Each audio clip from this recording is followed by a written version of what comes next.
Paano mag-gender ng Rhode Island Red? Napaka-basic lang yan. Ituturo ko sa inyo ha. So sila yung nakuha kong model, no? Alin ng babae at alin ng lalaki.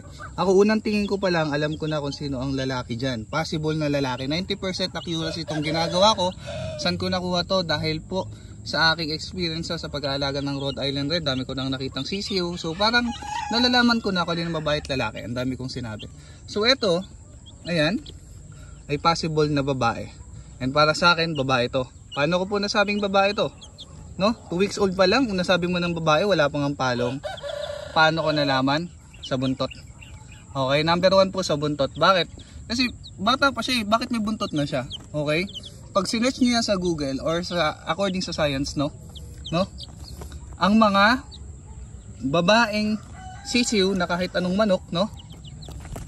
Mabilis tumutubo ang balahibo. Okay, mabilis tumutubo ang balahibo nila sa pakpak hanggang sa buntot. Okay? Ang lalaki naman, late bloomer sila. Kagaya nito, lalaki to. Kasi late bloomer sila, no? Kumbaga, eto na, ayan. Pero wala pa rin silang buntot. Makikita nyo rin sa tindig. Ayan, no? Kumbaga, late silang nagkakabalahibo.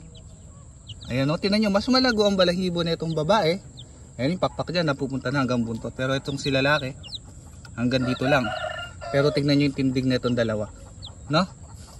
Kita nyo ba? Ayan, no? Mas laging nakatayo tong isa kasi lalaki siya eh.